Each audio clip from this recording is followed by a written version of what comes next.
So ನಾಳೆ day ಡೆವಿಲ್ನ ಹೊಸ series ಆದ day devil Born again series release ಆಗ್ತಿದೆ. ಫಸ್ಟ್ ಡೇ ನಮಗೆ 2 ಎಪಿಸೋಡ್ ಸಿಗುತ್ತೆ.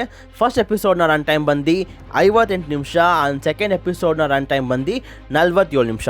ಸೊ ಕೊನೆಗೂ ನಮಗೆ ಒಂದು ಲಾಂಗ್ ಎಪಿಸೋಡ್ ನೋಡೋಕೆ ಸಿಗ್ತಿದೆ. ಸೊ ಡೇ ಡೆವಿಲ್ನ ಸೀಸನ್ 1 ಬಗ್ಗೆ ನಾನು ಡೀಟೇಲ್ ಆಗಿ ಮಾತಾಡಿದ್ದೀನಿ ಆ್ಯಂಡ್ ಈಗ it's time for day devil season 2. So season 2 ಅಲ್ಲಿ ನಮ್ಮ ವಿಲ್ಸನ್ ಫಿಸ್ಕ್ ಅಂದರೆ ಕಿಂಗ್ ಪಿನ್ಗೆ ಜಾಸ್ತಿ ಸ್ಕ್ರೀನ್ ಟೈಮ್ ಕೊಟ್ಟಿಲ್ಲ, ಯಾಕಂದರೆ ಸೀಸನ್ 1ನಲ್ಲಿ ಅವ್ನು ಜೈಲ್ಗೆ ಹೋಗ್ತಾನೆ. ಸೊ ಅದರಿಂದ ಈಗ ಹೆಲ್ಸ್ ಕಿಚನ್ನ ಅಂಡರ್ಗ್ರೌಂಡ್ ಮಾಫಿಯಾಗೆ ಕಂಪ್ಲೀಟಾಗಿ ಫ್ರೀಡಮ್ ಸಿಕ್ಕಿದೆ. ಈ ಸೀಸನಲ್ಲಿ ನಾವು 2 ಮೇನ್ ಇಂಪಾರ್ಟೆಂಟ್ ಕ್ಯಾರೆಕ್ಟರ್ಸ್ ನೋಡ್ತೀವಿ. ಒಂದು ಬಂದು ನಮ್ಮ ಫ್ರ್ಯಾಂಕ್ ಕ್ಯಾಸಲ್ ಅಂದರೆ ನಮ್ಮ ಪನಿಷರ್, ಇನ್ನೊಂದು ಬಂದು ನಮ್ಮ ಎಲೆಕ್ಟ್ರಾ. ಸೊ ಈಗ ವಿಲ್ಸನ್ ಫಿಸ್ಕ್ ಇಲ್ಲದೆ ಇರೋದ್ರಿಂದ ರಷ್ಯನ್ ಮಾಫಿಯಾ ಕೂಡ ಮುಚ್ಚೋಯ್ತು. ಇದನ್ನ ಅಡ್ವಾಂಟೇಜ್ ತಗೊಳ್ಳೋಕ್ಕೆ ಐರಿಷ್ ಮಾಬ್ ಅವರು ರೆಡಿ ಆಗ್ತಾರೆ. ಆದರೆ ಅಷ್ಟೊತ್ತಿಗೆ ಅವ್ರ ಬೇಸ್ ಮೇಲೆ ಯಾರೋ ಅಟ್ಯಾಕ್ ಮಾಡಿ ಎಲ್ಲಾನು ಕೂಡ ಸಾಯಿಸ್ತಾರೆ. ಆದರೆ ಆ ಅಟ್ಯಾಕಲ್ಲಿ ಒಬ್ಬ ಬದುಕ್ತಾನೆ. ಆಗ ಅವನು ಹೆಲ್ಸ್ ಕಿಚನ್ನ ಬೆಸ್ಟ್ ಅಟಾರ್ನಿ ಆದ ನೆಲ್ಸನ್ ಅಂಡ್ ಮರ್ಡಾಕ್ ಹತ್ರ ಹೋಗಿ ನನಗೆ ಪೊಲೀಸರ ಕಡೆಯಿಂದ ಪ್ರೊಟೆಕ್ಷನ್ ಬೇಕು ಅಂತ ಹೆಲ್ಪ್ ಕೇಳ್ತಾನೆ. ಮುಂದೆ ಅವನ ಮೇಲೆ ಮತ್ತೆ ಅಟ್ಯಾಕ್ ಆಗುತ್ತೆ, ಅದರಿಂದ ಅವನು ಹಾಸ್ಪಿಟಲೈಸ್ ಆಗ್ತಾನೆ. ಆ್ಯಂಡ್ ಆ ಅಟ್ಯಾಕಲ್ಲಿ ಗೊತ್ತಾಗತ್ತೆ ಇವೆಲ್ಲನೂ ಕೂಡ ಮಾಡ್ತಿರೋದು ಒಂದು ಗ್ಯಾಂಗ್ ಅಲ್ಲ, ಒಬ್ಬ ಗ್ಯಾಂಗ್ಸ್ಟರ್ ಅಂತ. ಆ್ಯಂಡ್ ಆ ಗ್ಯಾಂಗ್ಸ್ಟರ್ ಹಾಸ್ಪಿಟಲ್ಗೂ ಕೂಡ ಬರ್ತಾನೆ ಅವನ ಸಾಯಿಸೋಕ್ಕೆ. ಆದರೆ ಅಲ್ಲಿಂದ ಕೇರನ್ ಮತ್ತು ಐರಿಷ್ ಟೀಮಿಂದ ಸೇವ್ ಆಗಿರುವ ಗ್ರೋಟೋ ಇವರಿಬ್ಬರು ಕೂಡ ಅಲ್ಲಿಂದ ಎಸ್ಕೇಪ್ ಆಗ್ತಾರೆ. ಆದರೆ ಅದೇ ಟೈಮ್ಗೆ ಹೆಲ್ಸ್ ಕಿಚನ್ನ ಡೆವಿಲ್ ಆದ ಡೇ ಡೆವಿಲ್ ಬರ್ತಾನೆ. ಡೇ ಡೆವಿಲ್ ಮತ್ತು ಆ ಗ್ಯಾಂಗ್ಸ್ಟರ್ ಇಬ್ಬರು ಕೂಡ ಫೈಟ್ ಆಡ್ತಾರೆ. ಆದರೆ ಆ ಫೈಟಲ್ಲಿ ಆ ಗ್ಯಾಂಗ್ಸ್ಟರ್ ಗನ್ ಎತ್ಕೊಂಡು ಡೇ ಡೆವಿಲ್ನ ತಲೆಗೆ ಶೂಟ್ ಮಾಡ್ತಾನೆ. ಆದರೆ ಆ ಹೆಲ್ಮೆಟಿಂದ ಡೇ ಡೆವಿಲ್ಗೆ ಅಷ್ಟೊಂದೇನು ಗಾಯ ಆಗಿರಲ್ಲ. ಆ್ಯಂಡ್ ನೆಕ್ಸ್ಟ್ ಡೇ ಫಾಗಿ ಬಂದು ಮ್ಯಾಟ್ ಮಾಡೋಕೆ ಹೆಲ್ಪ್ ಮಾಡ್ತಾನೆ. ಆ್ಯಂಡ್ ಆ ಗನ್ ಶೂಟಿಂದ ಮ್ಯಾಟ್ ಮಾಡೋಕೆ ಅವ್ನ ಪವರ್ಸ್ ಆದ ಅವ್ನ ಸೆನ್ಸರಿ ಆರ್ಗನ್ಸ್ ಹೆಲ್ಪ್ ಮಾಡ್ತಿರಲ್ಲ. ಸೊ ಗ್ರೋಟೋಗೆ ಪ್ರೊಟೆಕ್ಷನ್ ಕೇಳೋಕ್ಕೆ ಫಾಗಿ ಮತ್ತು ಕೇರನ್ ಇಬ್ಬರು ಕೂಡ DA ಹತ್ರ ಹೋಗ್ತಾರೆ.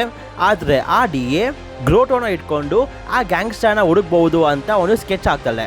ಇನ್ನೊಂದು ಕಡೆ ಡೇ ಡೆವಿಲ್ ಅವ್ನ ಮಾಸ್ಕ್ ಕಿತ್ತೋಗಿದೆ ಅಂತ ಒಂದು ಟೆಂಪ್ರರಿ ಮಾಸ್ಕ್ ಹಾಕೊಂಡು ಆ ಗ್ಯಾಂಗ್ಸ್ಟರ್ನ ಹೊಡಿಯೋಕ್ಕೆ ಹೋಗ್ತಾನೆ. ಆದರೆ ಆಗ ಅವ್ನಿಗೆ ಅರ್ಥ ಆಗುತ್ತೆ ಇವೆಲ್ಲನೂ ಕೂಡ DA ಮಾಡಿರುವ ಒಂದು ಸ್ಕೆಚ್ ಅಂತ. ಸೊ ಇದರಿಂದ ಅವ್ನಿಗೆ ಅರ್ಥ ಆಗುತ್ತೆ ಗ್ರೋಟೋ ಲೈಫ್ ಈಗ ರಿಸ್ಕಲ್ಲಿದೆ ಅಂತ. DA ಅಟ್ಯಾಕಿಂದ ಗ್ರೋಟೋ ಮತ್ತು ಆ ಗ್ಯಾಂಗ್ಸ್ಟರ್ ಇಬ್ಬರು ಕೂಡ ಸೇವ್ ಆಗ್ತಾರೆ. ಆದರೆ ಆಗ ಡೇ ಡೆವಿಲ್ಗೆ ಗೊತ್ತಾಗತ್ತೆ ಅವನು ಗ್ಯಾಂಗ್ಸ್ಟರ್ ಅಲ್ಲ, ಪನಿಷರ್ ಅಂತ. ಇವರಿಬ್ರು ಮತ್ತೆ ಫೈಟ್ ಆಡ್ತಾರೆ. ಆ್ಯಂಡ್ ಈ ಫೈಟಲ್ಲಿ ಡೇ ಡೆವಿಲ್ ಮತ್ತೆ ಸರಿಯಾಗಿ ಓಡ್ಸ್ಕೊತಾನೆ ಆ್ಯಂಡ್ ಅನ್ಕಾನ್ಷಿಯಸ್ ಕೂಡ ಆಗ್ತಾನೆ. ಪನಿಷರ್ ಡೇ ಡೆವಿಲ್ನ ಕಟ್ಟಾಕಿ ಗ್ರೋಟಾನ ಎತ್ತಾಕೊಂಡ್ಬಂದು ನಾನು ಇಂಥ ಕ್ರಿಮಿನಲ್ಸ್ನೇ ಸಾಯಿಸ್ತೀನಿ, ಇವನು ಅವ್ನ ಕ್ರಿಮಿನಲ್ ಬುದ್ಧಿನ ಯಾವತ್ತೂ ಬಿಡಲ್ಲ ಅಂತ ಗ್ರೋಟೋನ ಸಾಯಿಸ್ತಾನೆ. ಜೊತೆಗೆ ಅಲ್ಲೇ ಇರುವ ಇನ್ನೊಂದು ಗ್ಯಾಂಗ್ ಆದ ಡಾಗ್ಸ್ ಆಫ್ ಹೆಲ್ ಅವ್ರ ಮೇಲೆ ಕೂಡ ಅಟ್ಯಾಕ್ ಮಾಡಕ್ಕೆ ಹೋಗ್ತಾನೆ. ಡೇ ಡೆವಿಲ್ ಅಲ್ಲಿಂದ ಎಸ್ಕೇಪ್ ಆಗಿ ಪನಿಷರ್ನ ಅನ್ಕಾನ್ಷಿಯಸ್ ಮಾಡಿ ಡಾಗ್ಸ್ ಆಫ್ ಹೆಲ್ ಮೇಲೆ ಅವನು ಸರಿಯಾಗಿ ಫೈಟ್ ಆಡ್ತಾನೆ. ಐರಿಷ್ ಗ್ಯಾಂಗ್ ಅವರು ಪನಿಷರ್ನ ಹುಡುಕ್ತಾ ಇರ್ತಾರೆ. ಇನ್ನೊಂದು ಕಡೆ ಕೇರನ್ ಪೇಜ್ಗೆ ಪನಿಷರ್ನ ಒರಿಜಿನ್ ಗೊತ್ತಾಗುತ್ತೆ. ಫ್ರ್ಯಾಂಕ್ ಕ್ಯಾಸಲ್ ಅನ್ನೋ ಒಬ್ಬ ಮರೈನ್ ಕಾರ್ಪ್, ಅವನು ಅವ್ರ ವೈಫು ಮತ್ತು ಅವ್ರ ಮಕ್ಕಳು ಇವ್ರು 3 ಜನ ಆರಾಮಾಗಿರ್ತಾರೆ. ಆದರೆ ಒಂದಿನ ಐರಿಷ್ ಗ್ಯಾಂಗ್ ಮತ್ತು ಡಾಗ್ಸ್ ಆಫ್ ಹೆಲ್ ಇವರಿಬ್ಬರು ಮಧ್ಯೆ ಒಂದು ದೊಡ್ಡ ಜಗಳ ಆಗುತ್ತೆ. ಆ್ಯಂಡ್ ಆ ಜಗಳದಲ್ಲಿ ಫ್ರ್ಯಾಂಕ್ ಕ್ಯಾಸಲ್ ಅವರ ಹೆಂಡತಿ ಮತ್ತು ಮಕ್ಕಳನ್ನ ಸಾಯಿಸ್ತಾರೆ. ಇವೆಲ್ಲನೂ ನೋಡ್ಕೊಂಡು ಸಹ DA ಅವರು ಸುಮ್ಮನೆ ಇರ್ತಾರೆ. ಸೊ ಇದನ್ನ ನೋಡಿ ಫ್ರ್ಯಾಂಕ್ ಕ್ಯಾಸಲ್ಗೆ ಇನ್ನೂ ಕೋಪ ಜಾಸ್ತಿ ಆಗುತ್ತೆ. ಸೊ ಅದಕ್ಕಾಗಿ ಈಗ ಫ್ರ್ಯಾಂಕ್ ಕ್ಯಾಸಲ್ ಪನಿಷರ್ ಆಗಿ ಬಂದು ಎಲ್ಲರನ್ನೂ ಕೂಡ ಪನಿಷ್ ಮಾಡ್ತಿದ್ದಾನೆ. ಸೊ ಈಗ ಪನಿಷರ್ ಐರಿಷ್ ಗ್ಯಾಂಗ್ ಹತ್ರ ಸಿಗಾಕೊಂತಾನೆ. ಆದರೆ ಅಲ್ಲಿಂದ ಎಸ್ಕೇಪ್ ಆಗಿ ಎಲ್ಲನೂ ಕೂಡ ಹೊಡಿತಾನೆ. ಅಷ್ಟೊತ್ತಿಗೆ ಡೇ ಡೆವಿಲ್ ಬಂದು ಅವನ್ನ ನಿಲ್ಲಿಸಿ ಅಲ್ಲಿಂದ ಆಚೆ ಕಳ್ಕೊಂಡು ಹೋಗ್ತಾನೆ. ಆಗ ಪನಿಷರ್ ಅವನ ಸ್ಟೋರಿ ಎಲ್ಲನೂ ಕೂಡ ಡೇ ಡೆವಿಲ್ಗೆ ಹೇಳ್ತಾನೆ. ಆ್ಯಂಡ್ ಡೇ ಡೆವಿಲ್ ಹತ್ರ ಎಲ್ಲ ಹೇಳಿ ಪೊಲೀಸರ ಹತ್ರ ಸರೆಂಡರ್ ಆಗ್ತಾನೆ. ಸೊ ಫ್ರ್ಯಾಂಕ್ ಕ್ಯಾಸಲ್ ಜೈಲಿಗೆ ಹೋದ ಅಂತ ಫಾಗಿ, ಮ್ಯಾಟ್ ಮರ್ಡಾಕ್ ಮತ್ತು ಕೇರನ್ ಪೇಜ್ ಎಲ್ಲರೂ ಕೂಡ ಖುಷಿ ಪಡ್ತಾರೆ. ಆ್ಯಂಡ್ ಇಲ್ಲಿ ನಮ್ಮ ನನ್ನ ಮಗ ಆದ ಮ್ಯಾಟ್ ಮರ್ಡಾಕ್ ಕೇರನ್ ಪೇಜ್ನ ಬುಟ್ಟಿಗೆ ಹಾಕೊತಾನೆ.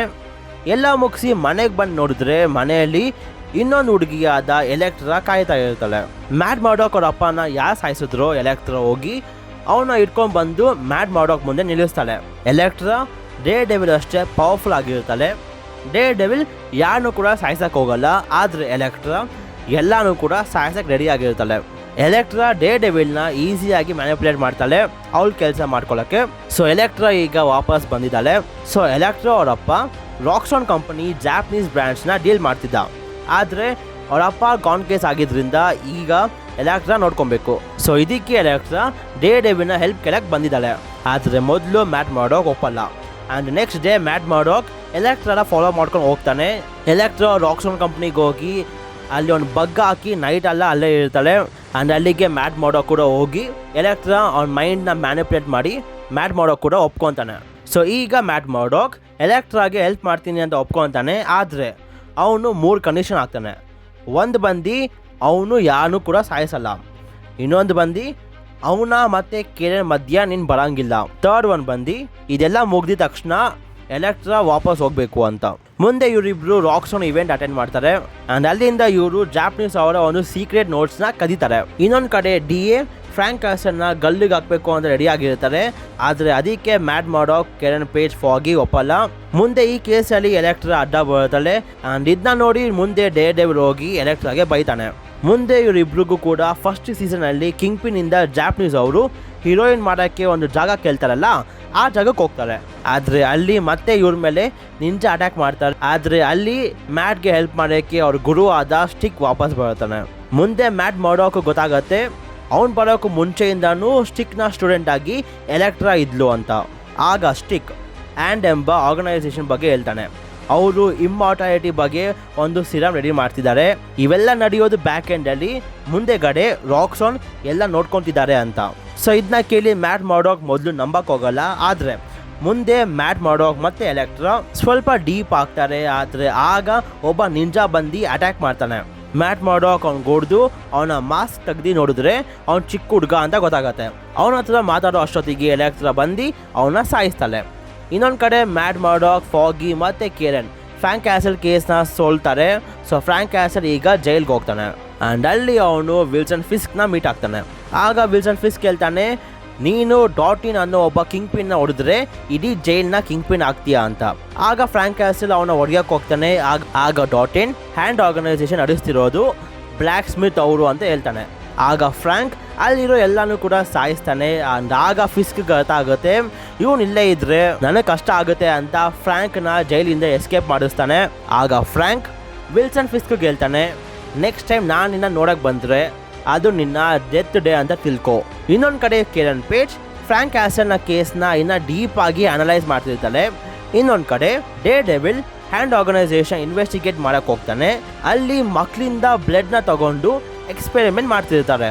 ಅಲ್ಲಿ ಡೇರ್ಡೆವಿಲ್ ಹಳೆ ಜಾಪನೀಸ್ ನಿಂಜಾನ ಫೇಸ್ ಮಾಡಿ ಆಗ ಅವನಿಗೆ ಇಮ್ಮಾರ್ಟಾಲಿಟಿ ಬಗ್ಗೆ ಕನ್ಫರ್ಮ್ ಆಗುತ್ತೆ. ಇನ್ನೊಂದು ಕಡೆ ಫ್ರ್ಯಾಂಕ್ ಕ್ಯಾಸಲ್ ಜೈಲಿಂದ ಎಸ್ಕೇಪ್ ಆಗಿರೋದ್ರಿಂದ DAಗೆ ಭಯ ಆಗುತ್ತೆ. ಯಾಕಂದರೆ ಪನಿಷರ್ ಮತ್ತೆ ಬಂದು ಅವಳನ್ನ ಮತ್ತೆ ಅವ್ರ ಮಕ್ಕಳನ್ನ ಸಾಯಿಸಕ್ಕೆ ಬಂದಿರಬಹುದು ಅಂತ. ಆದರೆ ಅಲ್ಲೇ ಯಾರೋ ಶೂಟೌಟ್ ಮಾಡಿ DAನ ಸಾಯಿಸಿ ಫಾಗಿನ ಇಂಜೂರ್ ಮಾಡ್ತಾರೆ. ಮ್ಯಾಡ್ ಮಾಡೋಕ್ ವಿಲ್ಸನ್ ಫಿಸ್ಕ್ನ ಮೀಟ್ ಆಗೋಕ್ಕೆ ಜೈಲ್ಗೆ ಹೋಗ್ತಾನೆ. ಜೈಲ್ಗೆ ಹೋಗಿದ ತಕ್ಷಣ ಮ್ಯಾಡ್ ಮಾಡೋಕ್, ನನಗೆ ಗೊತ್ತು ನೀನೇ ಇಡೀ ಜೈಲ್ನ ಲೀಡ್ ಮಾಡ್ತಿದ್ಯಾ ಮತ್ತು ನೀನೇ ಫ್ರ್ಯಾಂಕ್ ಕ್ಯಾಸಲ್ನ ಆಚೆ ಕಳಿಸಿದ್ದು ಅಂತ ಹೇಳ್ತಾನೆ. ಇದನ್ನ ಕೇಳಿ ವಿಲ್ಸನ್ ಫಿಸ್ಕ್ಗೆ ತುಂಬ ಕೋಪ ಬರುತ್ತೆ ಆ್ಯಂಡ್ ಅದರಿಂದ ಮ್ಯಾಡ್ ಮಾಡೋಕ್ಗೆ ಸರಿಯಾಗಿ ಹೊಡಿತಾನೆ. ಹಾಸ್ಪಿಟಲಲ್ಲಿರೋ ಎಲ್ಲ ಮಕ್ಕಳನ್ನ ನಮ್ಮ ಕ್ಲೇ ಟೆಂಪಲ್ ಸರಿ ಮಾಡ್ತಾಳೆ. ಆದರೆ ಆ ಮಕ್ಕಳು ಎಲ್ಲರೂ ಕೂಡ ವಾಪಸ್ ನಿಂಜಾ ಹತ್ರನೇ ಹೋಗ್ತಾರೆ. ಮುಂದೆ ಫ್ರ್ಯಾಂಕ್ ಕ್ಯಾಸಲ್ ಮತ್ತು ಕೆರನ್ ಪೇಜ್ ಮೀಟ್ ಆಗ್ತಾರೆ. ಆದರೆ ಅದೇ ಜಾಗಕ್ಕೆ ಬ್ಲ್ಯಾಕ್ ಸ್ಮಿತ್ ಅವರು ಬರ್ತಾರೆ. ಪನಿಷರ್ ಅವ್ರಿಗೆಲ್ಲರಿಗೂ ಕೂಡ ಹೊಡೆದು ಬ್ಲ್ಯಾಕ್ ಸ್ಮಿತ್ ಬಗ್ಗೆ ಇನ್ಫಾರ್ಮೇಷನ್ ತಗೊತಾನೆ. ಇನ್ನೊಂದು ಕಡೆ ಡೇರ್ಡೆವಿಲ್ DA ಅಸಿಸ್ಟೆಂಟಿಂದ ಬ್ಲ್ಯಾಕ್ ಸ್ಮಿತ್ ಬಗ್ಗೆ ಎಲ್ಲ ಇನ್ಫಾರ್ಮೇಷನ್ ತಗೊತಾನೆ. ಆಗ ಡೇರ್ಡೆವಿಲ್ ಪನಿಷರ್ ಇಬ್ರು ಒಟ್ಟಿಗೆ ಬಂದು ಆ ಇಡೀ ಡ್ರಗ್ ಪ್ಲೇಸ್ನ ಬೆಂಕಿ ಹಾಕ್ತಾರೆ. ಇನ್ನೊಂದು ಕಡೆ ಸ್ಟಿಕ್ನ ಸಾಯಿಸೋಕ್ಕೆ ಅವ್ನ ಸ್ಟೂಡೆಂಟ್ ಆದ ಎಲೆಕ್ಟ್ರಾ ಬರ್ತಾಳೆ. ಅಷ್ಟೊತ್ತಿಗೆ ಅಲ್ಲಿಗೆ ನಮ್ಮ ಡೇರ್ಡೆವಿಲ್ ಬಂದು ನಿಲ್ಲಿಸ್ತಾನೆ. ಆದರೆ ಅದೇ ಜಾಗಕ್ಕೆ ಹ್ಯಾಂಡ್ ಆರ್ಗನೈಸೇಷನ್ ಅವರು ಬಂದು ಸ್ಟಿಕ್ನ ಕಿಡ್ನಾಪ್ ಮಾಡ್ತಾರೆ. ಅವನ್ನ ಹುಡುಕೊಂಡು ಡೇರ್ಡೆವಿಲ್ ಮತ್ತು ಎಲೆಕ್ಟ್ರಾ ಹೋಗ್ತಾರೆ ಆ್ಯಂಡ್ ಅಲ್ಲಿ ಅವ್ರಿಗೆ ಜಾಪನೀಸ್ ಡೀಲರ್ ಸಿಗ್ತಾರೆ. ಅವರು ಎಲೆಕ್ಟ್ರಾನ ನೋಡಿ ಇವರೇ ನಮ್ಮ ಬ್ಲ್ಯಾಕ್ ಸ್ಕೈ ಅಂದ್ಕೊಂಡು ನಮ್ಮ ಜೊತೆಗೆ ಜಾಯ್ನ್ ಆಗಿ ಅಂತಾರೆ. ಆದರೆ ಎಲೆಕ್ಟ್ರಾ ಸ್ಟಿಕ್ಗೆ ಹೆಲ್ಪ್ ಮಾಡಿ ಅವ್ರನ್ನ ಸಾಯಿಸ್ತಾಳೆ. ಇನ್ನೊಂದು ಕಡೆ ಕೇರನ್ ಫ್ರ್ಯಾಂಕ್ ಬಗ್ಗೆ ತಿಳ್ಕೊಳ್ಳೋಕ್ಕೆ ಫ್ರ್ಯಾಂಕ್ ಫ್ರೆಂಡ್ ಆದ ರೇನ ಮೀಟ್ ಆಗ್ತಾಳೆ. ಆದರೆ ಆಗಲೇ ಅವ್ರಿಗೆ ಗೊತ್ತಾಗುತ್ತೆ ಫ್ರ್ಯಾಂಕ್ನ ಫ್ರೆಂಡ್ ಆದ ರೇನೇ ಬ್ಲ್ಯಾಕ್ ಸ್ಮಿತ್ ಅಂತ. ಆಗ ಪನಿಷರ್ ಅಲ್ಲಿಗೆ ಬಂದು ರೇನ ಸಾಯಿಸ್ತಾನೆ. ಫಾಗಿ ನೆಲ್ಸನ್ ಮಾಡೋ ಕಂಪ್ನಿ ಬಿಟ್ಟು ಈಗ ಜೆರಿ ಹೋಗಾರ್ಟ್ ಕಂಪ್ನಿಗೆ ಜಾಯ್ನ್ ಆಗ್ತಾನೆ. ಇನ್ನೊಂದು ಕಡೆ ಹ್ಯಾಂಡ್ ಅವರು ಡೇರ್ಡೆವಿಲ್ನ ಹಿಡಿಬೇಕು ಅಂತ ಅವನಿಗೆ ಬೇಕಾಗಿರೋ ಎಲ್ಲಾನು ಕೂಡ ಕಿಡ್ನಾಪ್ ಮಾಡ್ತಾರೆ. ಆ ಜಾಗಕ್ಕೆ ಡೇರ್ಡೆವಿಲ್ ಮತ್ತೆ ಎಲೆಕ್ಟ್ರಾ ಹೋಗಿ ಜಾಪನೀಸ್ನ ಫೇಸ್ ಮಾಡ್ತಾರೆ. ಅಲ್ಲಿ ಡೇರ್ಡೆವಿಲ್ನ ಸೇವ್ ಮಾಡೋಕ್ಕೆ ಹೋಗಿ ಎಲೆಕ್ಟ್ರಾ ಸಾಯ್ತಾಳೆ. ಡೇರ್ಡೆವಿಲ್ ಹೆಲ್ಪ್ ಮಾಡೋಕ್ಕೆ ಪನಿಷರ್ ಕೂಡ ಬರ್ತಾನೆ. ಆದರೆ ಜಾಪನೀಸ್ ಲೀಡರ್ನ ಹೊಡೆದ್ರೂ ಅವ್ನು ಮತ್ತೆ ವಾಪಸ್ ಬರ್ತಿದ್ದ. ಯಾಕಂದರೆ ಅವನ ಹತ್ರ ಇಮ್ಮಾರ್ಟಾಲಿಟಿ ಪವರ್ ಇತ್ತು. ಆದರೆ ಅಲ್ಲಿಗೆ ಸ್ಟಿಕ್ ಬಂದು ಅವನ ತಲೆ ಕಟ್ ಮಾಡ್ತಾನೆ. ಸೀರೀಸ್ ಕೊನೆಯಲ್ಲಿ ಮ್ಯಾಡ್ ಮಾಡೋಕ್ ಕೆರನ್ ಪೇಜಿಗೆ ಹೇಳ್ತಾನೆ, ನಾನೇ ಡೇರ್ಡೆವಿಲ್ ಅಂತ. ಹ್ಯಾಂಡ್ ಅವರು ಎಲೆಕ್ಟ್ರಾ ಬಾಡಿನ ಎತ್ಕೊಂಡು ಅವರ ಏನ್ಷಿಯಂಟ್ ಬಾಕ್ಸ್ ಒಳಗೆ ಹಾಕ್ತಾರೆ. ಆ್ಯಂಡ್ ಇಲ್ಲಿಗೆ ಡೇ ಡೆವಿಲ್ನ ಸೀಸನ್ 2 ಮುಗೀತು. ಸೊ ಈ ವಿಡಿಯೋ ನಿಮ್ಗೆ ಇಷ್ಟ ಆಗಿದ್ರೆ ಲೈಕ್ ಮಾಡಿ, ಶೇರ್ ಮಾಡಿ and subscribe to cosmic Kannada. And until next video, love you 3000.